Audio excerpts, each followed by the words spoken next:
ಆತ್ಮೀಯ ವಿದ್ಯಾರ್ಥಿಗಳೇ, ಇವತ್ತಿನ ತರಗತಿಯಲ್ಲಿ ವಿದೇಶಿ ವಿನಿಮಯ ಫಾರಿನ್ ಎಕ್ಸ್ಚೇಂಜ್ ಅಂತ ಏನ್ ಕರಿತೀವಲ್ಲ, ಈ ಒಂದು ಘಟಕದ ಬಗ್ಗೆ ಇವತ್ತು ಅಧ್ಯಯನವನ್ನ ಮಾಡೋಣ.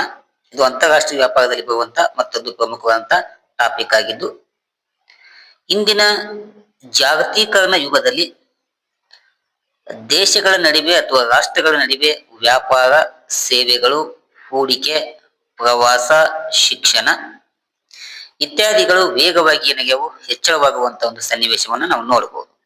ಏನೋ ವ್ಯಾಪಾರ ಆಗ್ಬೋದು, ಸೇವೆಗಳಾಗ್ಬೋದು, ಹೂಡಿಕೆ, ಪ್ರವಾಸ, ಶಿಕ್ಷಣ, ಹೀಗೆ ಹಲವಾರು ಏನಾಗ್ಯಾವ ಈಗ ಬಹಳ ವೇಗವಾಗಿ ಬೆಳವಣಿಗೆಯನ್ನು ಹೊಂದುವಂತ ಕೆಲಸವನ್ನ ಮಾಡ್ತಾ ಇದ್ದಾವೆ. ಇಂತಹ ಒಂದು ಅಂತಾರಾಷ್ಟ್ರೀಯ ವ್ಯವಹಾರವನ್ನ ನಡೆಸಲು ವಿಭಿನ್ನ ದೇಶಗಳ ಕರೆನ್ಸಿ ವಿನಿಮಯ ಅತ್ಯಗತ್ಯವಾಗ್ತದ. ಈಗ ಎರಡು ದೇಶಗಳ ಮಧ್ಯೆ ನಾವು ವ್ಯಾಪಾರವನ್ನ ಮಾಡ್ಬೇಕಂತಂದ್ರ, ಎರಡು ದೇಶಗಳ ಮಧ್ಯೆ ನಾವು ಸೇವೆಗಳನ್ನ ವಿನಿಮಯ ಮಾಡ್ಕೋಬೇಕಂತಂದ್ರ, ಬಂಡವಾಳವನ್ನ ಹೂಡಿಕೆ ಮಾಡ್ಕೋಬೇಕಂತಂದ್ರ, ಪ್ರವಾಸವನ್ನ ಹಮ್ಮಿಕೊಳ್ಬೇಕಂತಂದ್ರ, ಶಿಕ್ಷಣವನ್ನ ಪಡೆದುಕೊಳ್ಬೇಕಂತಂದ್ರ ನಮಗೆ ಪ್ರಮುಖವಾಗಿ ಬೇಕಾಗಿದ್ದ ಯಾವುದು? ಈ ಕರೆನ್ಸಿಯನ್ನ ನಮಗೆ ಬೇಕಾಗ್ತದ. ಈ ಕರೆನ್ಸಿಯನ್ನ ಕೊಟ್ಟಾಗ ಮಾತ್ರ ನಾವ್ ಏನ್ ಮಾಡ್ಬೋದು? ಆ ಸೇವೆಗಳನ್ನ, ಆ ವಸ್ತುಗಳನ್ನ ಸುಲಭವಾಗಿ ವಿನಿಮಯ ಮಾಡಿಕೊಳ್ಳಲು ಸಾಧ್ಯ ಆಗ್ತದೆ. ಒಂದು ವೇಳೆ ಏನಾದ್ರು ಕರೆನ್ಸಿ ಇಲ್ಲ ಅಂತಂದ್ರ ಇವುಗಳನ್ನ ನೆರವೇರಿಸಲು ಸ್ವಲ್ಪ ಕಷ್ಟ ಆಗಬಹುದು. ಹೀಗಾಗಿ ಇದರ ಪ್ರಾಮುಖ್ಯತೆ ತುಂಬಾ ಕಂಡು ಬರ್ತದ. ಈ ಒಂದು ಹಿನ್ನೆಲೆಯಲ್ಲಿ ವಿದೇಶಿ ವಿನಿಮಯದ ಅತ್ಯಂತ ಪ್ರಮುಖವಾದ ಪಾತ್ರವನ್ನ ವಹಿಸುವ ಜೊತೆಗೆ ಜಾಗತಿಕವಾಗಿ ಪ್ರಮುಖವಾದ ಸ್ಥಾನವನ್ನ ಪಡೆದಿರುವಂತ ಕೆಲಸವನ್ನ ಈ ವಿದೇಶಿ ವಿನಿಮಯ ಮಾಡಿದೆ. ಹೀಗಾಗಿ ನಾವೇನ್ ಮಾಡೋಣ? ವಿದೇಶಿ ವಿನಿಮಯ ಅಂದ್ರೇನು, ಆ ವಿದೇಶಿ ವಿನಿಮಯ ದರದಲ್ಲಿ ಬರುವಂತಹ ವಿಧಗಳ ಬಗ್ಗೆ ಇವತ್ತು ನಾವು ಚರ್ಚೆಯನ್ನ ಮಾಡೋಣ. ಅರ್ಥ, ಒಂದು ದೇಶದ ಕರೆನ್ಸಿಯನ್ನು ಮತ್ತೊಂದು ದೇಶದ ಕರೆನ್ಸಿಗೆ ಬದಲಾಯಿಸುವ ಪ್ರಕ್ರಿಯೆಗೆ ವಿದೇಶಿ ವಿನಿಮಯ ಅಂತೇಳಿ ಕರೆಯುವಂತ ಕೆಲಸವನ್ನ ಮಾಡ್ತೀವಿ.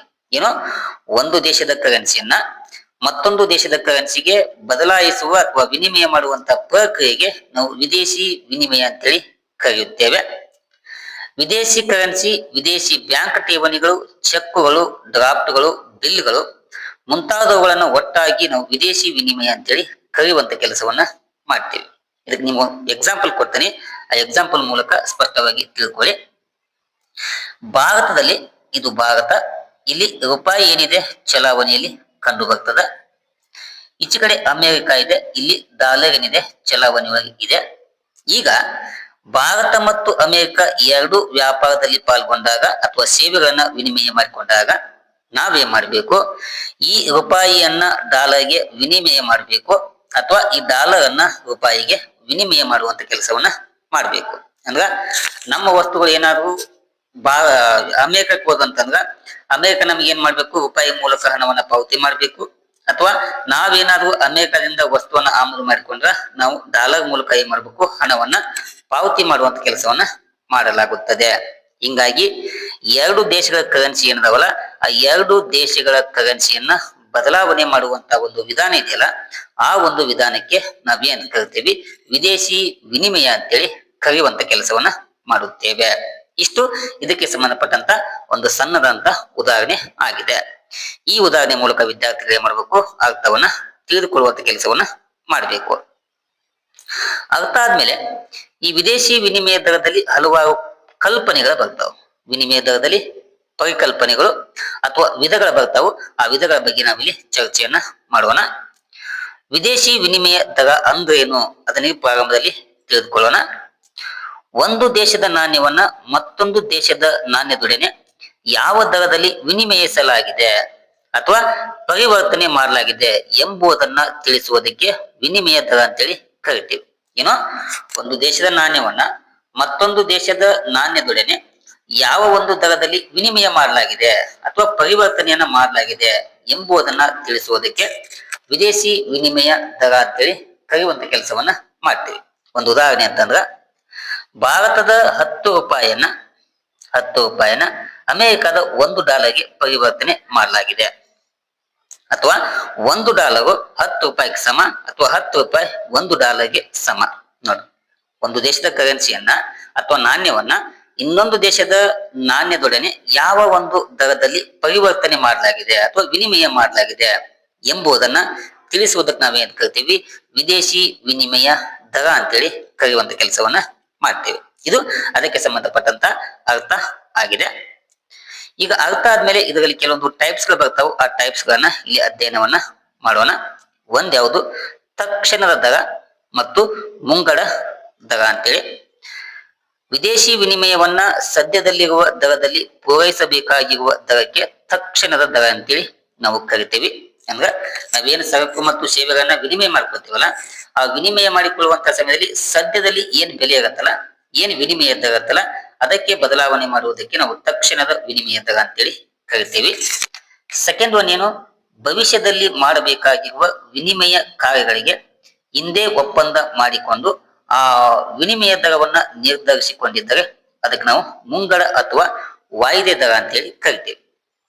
ಏನೋ ಭವಿಷ್ಯದೊಳಗ ನಾವು ಸರಕು ಮತ್ತು ಸೇವೆಗಳನ್ನ ನಾವೇನು ವಿನಿಮಯ ಮಾಡ್ಕೊಳ್ತೀವಲ್ಲ, ಆ ವಿನಿಮಯ ಮಾಡಿಕೊಳ್ಳೋಕ್ಕಿಂತ ಮುಂಚೆಗೆ ನಾವೇನ್ ಮಾಡ್ತೀವಿ, ಇಂತಿಷ್ಟು ವಿನಿಮಯ ದರವನ್ನ ಮಾಡಲಾಗುತ್ತದೆ ಅಥವಾ ದರವನ್ನ ನಿಗದಿ ಮಾಡಲಾಗ್ತದ ಎಂಬ ಒಪ್ಪಂದವನ್ನ ಮಾಡಿಕೊಂಡು ಆ ಒಪ್ಪಂದದ ಅನುಗುಣವಾಗಿ ವಿನಿಮಯ ದರವನ್ನ ನಿಗದಿ ಮಾಡಿದಾಗ ಅದಕ್ಕೆ ನಾವೇನ್ ಕರಿತೀವಿ, ಮುಂಗಡ ವಿನಿಮಯ ದರ ಅಂತೇಳಿ ಕರಿತೇವೆ. ಇದು ಬರುವಂತ ಮೊದಲನೆಯ ಪ್ರಮುಖವಾದ ವಿಧ ಆಗಿದೆ.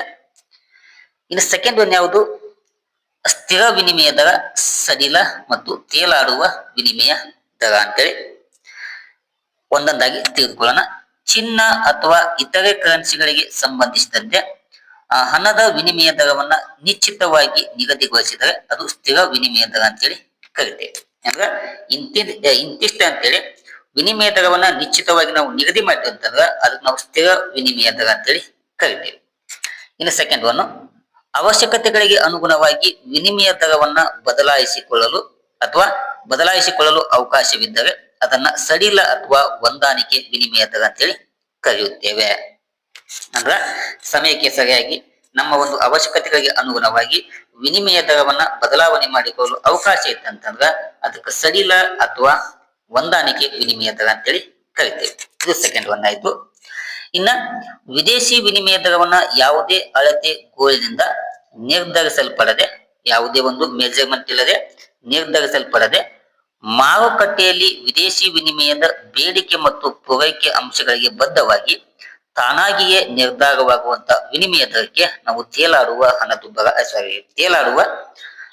ವಿನಿಮಯ ದರ ಅಂತೇಳಿ ಕರಿತೇವೆ. ಇಲ್ಲಿ ಆ ವಿನಿಮಯ ದರವನ್ನ ನಾವು ನಿರ್ಧಾರ ಮಾಡಂಗಿಲ್ಲ, ಆ ಕರೆನ್ಸಿಗೆ ಇರುವಂತ ಬೇಡಿಕೆ ಮತ್ತು ಪೂರೈಕೆಗೆ ಅನುಗುಣವಾಗಿ ಏನು ವಿನಿಮಯ ದರ ನಿರ್ಧಾರವಾಗುತ್ತಲ್ಲ ಅಂತಹ ಒಂದು ವಿನಿಮಯ ದರಕ್ಕೆ ನಾವು ತೇಲಾಡುವ ವಿನಿಮಯ ದರ ಅಂತೇಳಿ ಕರೆಯುವಂತ ಕೆಲಸವನ್ನ ಮಾಡ್ತೇವೆ. ಇದು ಪ್ರಮುಖವಾದ ಎರಡನೆಯ ವಿಧ ಆಗಿದೆ. ಇನ್ ಥರ್ಡ್ ಒನ್, ವೀಕ್ಷಣ ದರ ಮತ್ತು ಸಮ ದರ ಅಂತೇಳಿ ಅಥವಾ ಅದಕ್ಕ ಸಮಯದ ದರ ಅಂತ ಕರಿತೇವೆ. ಅದರ ಬಗ್ಗೆ ತಿಳ್ಕೋಣ. ಒಪ್ಪಿಕೊಂಡ ಕೂಡಲೇ ಪಾವತಿ ಮಾಡಬೇಕಾದ ವಿದೇಶಿ ವಿನಿಮಯದ ಕೊಳ್ಳುವಿಕೆ ಮತ್ತು ಮಾರಾಟಕ್ಕೆ ಸಂಬಂಧಿಸಿದ ದರವನ್ನ ವೀಕ್ಷಣ ದರ ಅಂತೇಳಿ ಕರಿತೇವೆ. ಇನ್ನು ನಾವೇನ್ ಒಪ್ಕೊಳ್ತೇವಲ್ಲ, ಒಪ್ಪಿಕೊಂಡ ಕೂಡಲೇ ಪಾವತಿ ಮಾಡಬೇಕಂತ ವಿದೇಶಿ ವಿನಿಮಯದ ಕೊಳ್ಳುವಿಕೆ ಮತ್ತು ಮಾರಾಟ ಮಾಡುವಿಕೆ, ಇದಕ್ಕೆ ಸಂಬಂಧಿಸಿರುವಂತ ದರವನ್ನ ವೀಕ್ಷಣ ದರ ಅಂತ ಕರಿತೇವೆ. ಮತ್ತೆ ಇನ್ನೊಂದೇನು, ಯಾವುದೇ ಸಾಲದ ಸಾಧನಗಳನ್ನ ಒಂದು ನಿಗದಿತ ಸಮಯದ ನಂತರ ಪಾವತಿ ಮಾಡುವಾಗ ಬಳಸಿಕೊಳ್ಳುವ ದರವನ್ನ ಸಮಯದ ದರ ಅಂತೇಳಿ ಕರಿತೇವೆ. ಇದು ಮತ್ತೊಂದು ವಿನಿಮಯ ದರ. ಫೋರ್ತ್ ಒನ್ ಯಾವುದು, ಬಹುಮುಖ ವಿನಿಮಯ ದರ ಅಂತೇಳಿ ಮಲ್ಟಿಪ್ಲೈ ರೇಟ್ಸ್ ಅಂತ ಕರಿತೇವೆ.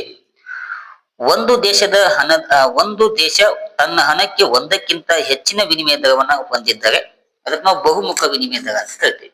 ಒಂದು ಕರೆನ್ಸಿ ಏನಿರುತ್ತಲ್ಲ ಅದು ಒಂದಕ್ಕಿಂತ ಹೆಚ್ಚಿನ ಒಂದು ವಿನಿಮಯ ದರವನ್ನ ಹೊಂದಿರ್ತದೆ, ಅದಕ್ಕೆ ನಾವು ಬಹುಮುಖ ವಿನಿಮಯ ದರ ಅಂತೇಳಿ ಕರೆಯುವಂತ ಕೆಲಸವನ್ನ ಮಾಡ್ತೇವೆ.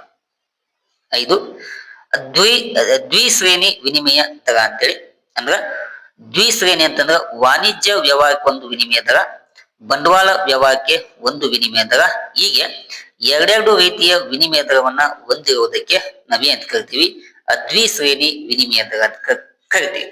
ಏನೋ ವಾಣಿಜ್ಯಕ್ಕೊಂದು, ಬಂಡವಾಳಕ್ಕೊಂದು, ಹೀಗೆ ವಿಭಿನ್ನವಾಗಿ ಹೊಂದಿರುವಂತ ದ್ವಿಶ್ರೇಣಿ ವಿನಿಮಯ ದರ ಅಂತೇಳಿ ಕರಿತೇವೆ. ಇದು ಮತ್ತೊಂದು ಪ್ರಮುಖವಾದ ವಿಧ ಅಥವಾ ಪರಿಕಲ್ಪನೆ ಆಗಿದೆ. ಇನ್ನು ಈಗ ಮೀನಿಂಗ್ ಮತ್ತು ಅರ್ಥವನ್ನ ತಿಳ್ಕೊಂಡ್ಮೇಲೆ ಈ ವಿನಿಮಯ ಸಮತೋಲನ ದರ ಹೇಗೆ ನಿರ್ಧಾರ ಆಗ್ತದೆ ಎಂಬುದನ್ನ ನಾವು ಇಲ್ಲಿ ಗಮನಿಸಬೇಕಾಗ್ತದೆ. ಅಂತಾರಾಷ್ಟ್ರೀಯ ವ್ಯಾಪಾರದಲ್ಲಿ ಒಂದು ದೇಶದ ಕರೆನ್ಸಿಯನ್ನ ಮತ್ತೊಂದು ದೇಶದ ಕರೆನ್ಸಿಯೊಂದಿಗೆ ವಿನಿಮಯ ಮಾಡಲಾಗುತ್ತದೆ. ಈ ಸಂದರ್ಭದಲ್ಲಿ ಕರೆನ್ಸಿಯ ಬೇಡಿಕೆ ಮತ್ತು ಪೂರೈಕೆ ಆಧಾರದ ಮೇಲೆ ಬೆಲೆಯನ್ನ ನಿರ್ಧರಿಸಲ್ಪಡುವಂತ ದರವನ್ನ ನಾವು ವಿನಿಮಯ ದರ ಅಂತೇಳಿ ಕರೆಯಲಾಗುತ್ತದೆ. ಹೀಗಾಗಿ ಕರೆನ್ಸಿಯ ಬೇಡಿಕೆ ಮತ್ತು ಪೂರೈಕೆ ಎರಡು ಸಮ ಆಗ್ತಾವಲ್ಲ, ಆ ಸಮವಾಗುವಂತ ಬಿಂದುವಿನೊಳಗ ನಾವು ಸಮತೋಲನ ವಿನಿಮಯ ದರವನ್ನ ನಿರ್ಧಾರವನ್ನ ಮಾಡಬಹುದು. ಹೀಗಾಗಿ ಈ ವಿದೇಶಿ ವಿನಿಮಯ ಮಾರುಕಟ್ಟೆಯಲ್ಲಿ ಕರೆನ್ಸಿಯ ಬೇಡಿಕೆ ಮತ್ತು ಪೂರೈಕೆ ಇವು ಸಮನಾಗುವಾಗ ರೂಪುಗೊಳ್ಳುವಂತ ದರವನ್ನ ನಾವು ವಿನಿಮಯ ಸಮತೋಲನ ದರ ಅಂತ ಕರಿತೀವಿ. ಏನೋ ಈ ಡಿಮಾಂಡ್ ಮತ್ತು ಸಪ್ಲೈ ಎಲ್ಲಿ ಸಮ ಆಗ್ತಾವಲ್ಲ, ಆ ಸಮವಾಗುವಂತ ಒಂದು ಬಿಂದುವಿಗೆ ವಿನಿಮಯ ಸಮತೋಲನ ದರ ಅಂತೇಳಿ ಕರೆಯುವಂತ ಕೆಲಸವನ್ನ ಮಾಡ್ತೇವೆ. ಅವು ಹೇಗೆ ಸಮತೋಲನವನ್ನ ಸಾಧಿಸುತ್ತವೆ ಎಂಬುದು ನಮ್ಗೆ ಗೊತ್ತಾಗಬೇಕಂತಂದ್ರ ಒಂದು ರೇಖಾಚಿತ್ರ ಇದೆ. ಆ ರೇಖಾಚಿತ್ರದ ಮೂಲಕ ಈ ಸಮತೋಲನ ವಿನಿಮಯ ದರವನ್ನ ನಾವು ಸಂಪೂರ್ಣವಾಗಿ ತಿಳಿದುಕೊಳ್ಳಬಹುದು. ಇಲ್ಲಿ ನೋಡಿ ವಿದ್ಯಾರ್ಥಿಗಳೇ, ಈ ಬಿಂದು ಇದೆಯಲ್ಲ, ಈ ಡಿ ಅಂತಂದ್ರ ಡಿಮಾಂಡ್ ಫಾರ್ ಅಂದ್ರ ವಿನಿಮಯ ದರದ ಬೇಡಿಕೆ ಅಂದಂಗ, ಎಸ್ ಅಂತಂದ್ರ ಇದು ವಿನಿಮಯ ದರದ ಪೂರೈಕೆ ಅಂದಂಗ. ಈ ಎರಡು ರೇಖೆಗಳು ಏನ್ ಮಾಡವು, ಈ ಬಿಂದುವಿನಲ್ಲಿ ಸಂಧಿಸುವುದರ ಮೂಲಕ ಈ ಬಿಂದುವಿನಲ್ಲಿ ವಿದೇಶಿ ವಿನಿಮಯ ದರ ಏನ್ ಮಾಡಿದೆ, ಸಮತೋಲನವನ್ನ ಸಾಧಿಸಿದೆ ಎಂಬುದನ್ನ ಇದು ತೋರಿಸುತ್ತದೆ. ಏನ ಇದು ಈ ಮೂಲಕ ನಾವು ವಿದೇಶಿ ವಿನಿಮಯ ದರವನ್ನ ಪತ್ತೆಯನ್ನ ಹಚ್ಚಬಹುದು. ಇನ್ನೊಂದು ರೇಖಾಚಿತ್ರ ಇದೆ, ಅಲ್ಲಿ ನಿಮ್ಗೆ ಸ್ಪಷ್ಟವಾಗಿ ಮಾಹಿತಿ ಗೊತ್ತಾಗ್ತದೆ. ಇಲ್ಲೇ ಇತ್ತು ನೋಡಿ ವಿದ್ಯಾರ್ಥಿಗಳೇ, ಡಿ ಎಂಬುದು ಡಿ ಎಂಬುದು ವಿದೇಶಿ ವಿನಿಮಯ ದರದ ಬೇಡಿಕೆ ರೇಖೆಯಾಗಿದೆ. ಈ ಎಸ್ ರೇಖೆ ಇದೆಲ್ಲ, ಇದು ವಿದೇಶಿ ವಿನಿಮಯದ ಪೂರೈಕೆ ರೇಖೆ ಆಗಿದೆ. ಡಿ ರೇಖೆ ಎಡದಿಂದ ಬಲಕ್ಕೆ ಇಳಿಮುಖವಾಗಿದೆ, ಅದು ಎಸ್ ರೇಖೆ ಎಡದಿಂದ ಮೇಲಕ್ಕೆ ಏರ್ಮುಖವಾಗಿ ಚಲಿಸಿದೆ. ಇಲ್ಲಿ ಕೆಳಗಡೆ OX ಅಕ್ಷದಲ್ಲಿ ವಿನಿಮಯ ದರದ ಬೇಡಿಕೆ ಮತ್ತು ಪೂರೈಕೆಯನ್ನು ಬಿಂಬಿಸಲಾಗಿದೆ. ಇಲ್ಲಿ ವಿನಿಮಯ ದರವನ್ನ ಬಿಂಬಿಸುವಂತ ಕೆಲಸವನ್ನ ಮಾಡಲಾಗಿದೆ. ಈ ಬಿಂದು E1 ಬಿಂದು ಮತ್ತು E2 ಬಿಂದು ಏನದವಲ್ಲ, ಇವು ವಿನಿಮಯ ದರದ ಸಮತೋಲನ ಬಿಂದುಗಳು ಆಗಿವೆ. ಇಲ್ಲಿ ನೋಡ್ರಿ, ವಿನಿಮಯ ದರವು O ಆಗಿದ್ದಾಗ ಅವಾಗ ಸಮತೋಲನ ಏನಾಗ್ತದ, OQ ಅಷ್ಟು ಸಮತೋಲನವನ್ನ ಸಾಧಿಸುತ್ತದೆ. ಇದ್ರ ಗಮನಿಸಬೇಕು ವಿದ್ಯಾರ್ಥಿಗಳು.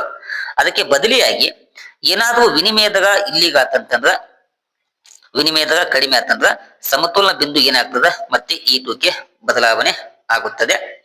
ಏನಾದ್ರೂ ವಿನಿಮಯ ದರ ಮತ್ತು OR3ಗೆ ಹೆಚ್ಚಳವಾತಂತಂದ್ರ ಅದಕ್ಕೆ ಅನುಗುಣವಾಗಿ ಬೇಡಿಕೆ ಪ್ರಮಾಣ ಕೂಡ ಹೆಚ್ಚಳವಾಗ್ತದ, ಪೂರೈಕೆ ಪ್ರಮಾಣ ಕೂಡ E2 ಬಿಂದುವಿನಲ್ಲಿ ಸಮತೋಲನವನ್ನ ಸಾಧಿಸುತ್ತವೆ. ಈ E2 E3 ಎಂದವಲ್ಲ, ಇವು ವಿನಿಮಯ ಸಮತೋಲನ ವಿನಿಮಯ ದರವನ್ನ ಸೂಚಿಸುವಂತ ಬಿಂದುಗಳು ಆಗಿವೆ. ಈ ಮೂಲಕ ನಾವು ಏನ್ ಮಾಡಬಹುದು, ವಿನಿಮಯ ದರವನ್ನ ನಿರ್ಧಾರವನ್ನ ಮಾಡುವಂತ ಕೆಲಸವನ್ನ ಮಾಡಬೇಕಾಗುತ್ತದೆ. ಓಕೆನಾ? ಇಷ್ಟು ವಿದ್ಯಾರ್ಥಿಗಳ ಇದ್ರ ಬಗ್ಗೆ ಮಾಹಿತಿಯಾಗಿದೆ. ಇದಾದ್ಮೇಲೆ ಅದಕ್ಕೆ ಸಂಬಂಧಪಟ್ಟಿರುವಂತ ನಿಮ್ಗೆಲ್ಲಾ ಸಂಪೂರ್ಣವಾದಂತಹ ರೇಖಾಚಿತ್ರದ ಮಾಹಿತಿಯನ್ನ ಇಲ್ಲಿ ಕೊಡಲಾಗಿದೆ. ಈ ಮಾಹಿತಿ ನೀವೇ ಮಾಡಬೇಕು, ಎಕ್ಸಾಮ್ ಒಳಗೆ ಸ್ಪಷ್ಟವಾಗಿ ಬರೆಯುವಂತ ಕೆಲಸವನ್ನ ಮಾಡಬೇಕು. ಓಕೆನಾ? ಇದು ಕೂಡ ಮಾಹಿತಿ ಇದೆ. ಆಮೇಲೆ ಇಲ್ಲಿ ಕೂಡ ಮಾಹಿತಿ ಇದೆ. ಈ ಮಾಹಿತಿಯನ್ನು ಯಥಾವತ್ತವಾಗಿ ಪರೀಕ್ಷೆಯಲ್ಲಿ ಬರೀಬೇಕು. ಇಷ್ಟೆಲ್ಲ ಆದ್ಮೇಲೆ ಈ ಸಮತೋಲನ ವಿನಿಮಯ ದರದ ಮಹತ್ವ ಏನು, ಯಾವ ಕಾರಣಕ್ಕಾಗಿ ಇವೆರಡು ಸಮವಾಗಿ ಇರಬೇಕು ಎಂಬುದನ್ನ ಕೆಲವೊಂದು ಮಹತ್ವದ ಅಂಶಗಳಾದವು, ಅವನನ್ನ ತಿಳಿದುಕೊಳ್ಳೋಣ. ಒಂದನೇ ಮಹತ್ವ, ವಿನಿಮಯ ದರದ ಸ್ಥಿರತೆಯನ್ನ ಕಾಪಾಡಬೇಕಂತಂದ್ರ ಇದು ಸಮನಾಗಿ ಇರಬೇಕು. ಮತ್ತು ಆಮದು ಮತ್ತು ವ್ಯವಹಾರ ಸುಗಮವಾಗಿ ನಡಿಬೇಕಂತಂದ್ರ ವಿನಿಮಯ ದರ ಸ್ಥಿರವಾಗಿ ಇರಬೇಕು ಅಥವಾ ಸಮತೋಲನವಾಗಿ ಇರಬೇಕು. 4, ವಿದೇಶಿ ವ್ಯಾಪಾರದಲ್ಲಿ ಅನಿಶ್ಚಿತತೆ ಕಡಿಮೆ ಆಗ್ಬೇಕಂತಂದ್ರ ಸಮತೋಲನ ವಿನಿಮಯ ದರ ಬೇಕಾಗುತ್ತದೆ. 4, ದೇಶದ ಆರ್ಥಿಕ ಸಮತೋಲನಕ್ಕೆ ಸಹಾಯ ಆಗಬೇಕಂತಂದ್ರ ವಿದೇಶಿ ವಿನಿಮಯ ದರ ಸಮತೋಲನವಾಗಿದ್ದಾಗ ಮಾತ್ರ ಈ 4 ಲಾಭಗಳನ್ನ ಪ್ರತಿಯೊಂದು ದೇಶವು ಪಡೆಯಲು ಸಾಧ್ಯ ಆಗ್ತದೆ. ಅದರಲ್ಲಿ ಕೂಡ ನಮ್ಮಂತ ದೇಶಗಳಿಗೆ ಇದು ಹೆಚ್ಚಿನ ಒಂದು ಮಹತ್ವವನ್ನ ಒದಗಿಸಿಕೊಡುವಂತ ಅಂಶಗಳು ಆಗಿವೆ. ಓಕೆನಾ? ಇಷ್ಟು ವಿದ್ಯಾರ್ಥಿಗಳೇ, ವಿದೇಶಿ ವಿನಿಮಯ ದರ ಏನು, ವಿದೇಶಿ ವಿನಿಮಯ ದರದ ವಿಧಗಳು ಅದರ ಮತ್ತು ಸಮತೋಲನ ಬಗ್ಗೆ ನಿಮಗೆ ತಿಳಿಸಿಕೊಡುವಂತ ಕೆಲಸವನ್ನ ಮಾಡಿದ್ದೇನೆ. ಮುಂದಿನ ತರಗತಿಯೊಳಗ ಮತ್ತೊಂದು ಹೊಸ ಟಾಪಿಕ್ ಅನ್ನ ಆಯ್ದುಕೊಂಡು ನಿಮಗೆ ಸಂಪೂರ್ಣವಾಗಿ ತಿಳಿಸಿಕೊಡುವಂತ ಪ್ರಯತ್ನವನ್ನ ಮಾಡಲಾಗ್ತದೆ. ಓಕೆನಾ? ಇಲ್ಲಿಯ ತನಕ ತರಗತಿ ವೀಕ್ಷಣೆ ಮಾಡಿದ ಎಲ್ಲ ವಿದ್ಯಾರ್ಥಿಗಳಿಗೆ ತುಂಬ ಹೃದಯದ ಧನ್ಯವಾದಗಳು ತಿಳಿಸ್ತಾ ಈ ತರಗತಿನ ಇಲ್ಲಿಗೆ ಮುಗಿಸ್ತೇನೆ. Thank you. ನಮಸ್ಕಾರ.